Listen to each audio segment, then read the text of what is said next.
আজকে যদি সেটিং আমি নিজে করে নিতাম, তাহলে তো এই অত্যাচার আমাদের সহ্য করতে হতো না, আমার পার্টির কর্মীদের, মানুষকে। কিন্তু আমি কোনোদিন আদর্শকে বিকিয়ে খাই না, মূল্যবোধকে বিকিয়ে খাই না, বিবেককে বিকিয়ে খাই না। মানুষই আমাদের জাগ্রত শক্তি। এবং যে কর্মীরা এখনো আছে হাজার হাজার লক্ষ লক্ষ, তারাই আমার সোনার খন্ডি। আমাদেরও অনেক শিক্ষা হয়েছে, আমি মানুষের কাছে করজোড়ে ক্ষমা চাইছি বেঈমানদের জন্য। আমাদের সিম্বলে তাদের আপনারা জিতিয়েছেন, আমরা দুঃখিত, ক্ষমা প্রার্থী। এদের অনেকের অনেক লাগেজ ব্যাগেজ আছে, আগে কেউ আমাদের কোনো রিপোর্ট করেনি। আমি যার সম্বন্ধে জেনেছি আমি কিন্তু অ্যাকশন নিয়েছি, কিন্তু যেটা আমার অজানা, এখন সেই অজানা সত্যিগুলো কোথাও কোথাও আমি জানতে পারছি। এবং সেই ভয়ে মনে রাখবেন, বিজেপি বলেছিল না, ভয় আউট ভরসা ইন।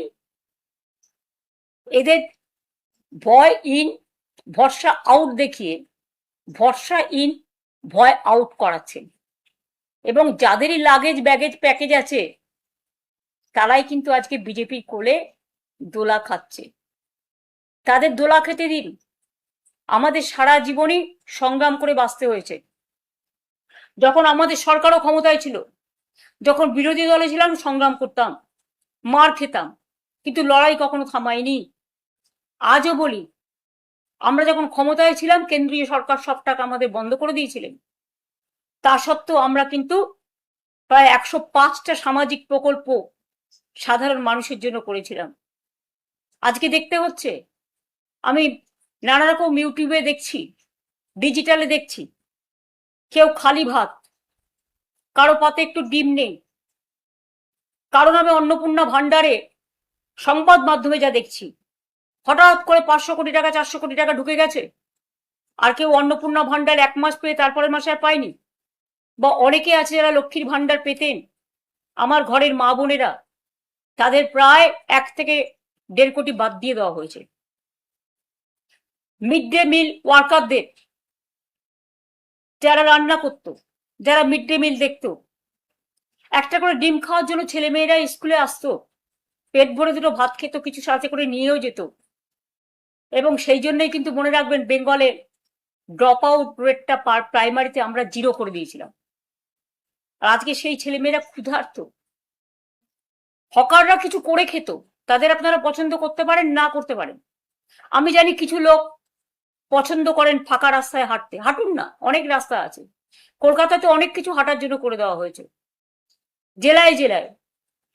কিন্তু বলুন তো, যে মানুষগুলো রুজি রোজগার কেড়ে নিয়েছেন আপনারা, জীবন জীবিকা কেড়ে নিয়েছেন আপনারা, লাখো লাখো মানুষ আজকে না খেতে পেয়ে মৃত্যু পথ যাত্রী হয়েছে।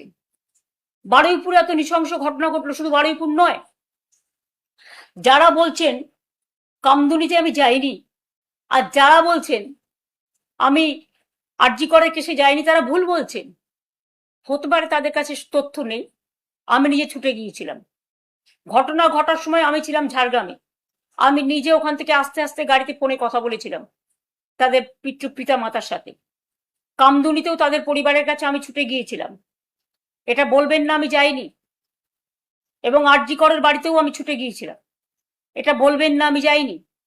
এবং তাদের জন্য আমি রাস্তায়ও নেমেছিলাম, অনশন মঞ্চেও গিয়েছিলাম, 3-4 বার মিটিং ডেকে তাদের সাথে কথাও বলেছিলাম।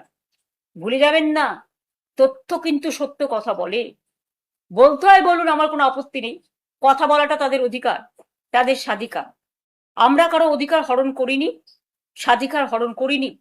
কিন্তু আজকে কোনো মানুষ ডিজিটালে একটা কথা বললে তাকে অ্যারেস্ট করা হচ্ছে, তাদের বিরুদ্ধে বললে ইউটিউবারদের অ্যারেস্ট করা হচ্ছে। কেউ একটা কমেন্টস করলে ওদের বিরুদ্ধে একটি কথাও বলা যাবে না। One party one nation, one party one religion. আর রিলিজিয়ন মানে কি? হিন্দু ধর্ম নয়, হিন্দুত্ব।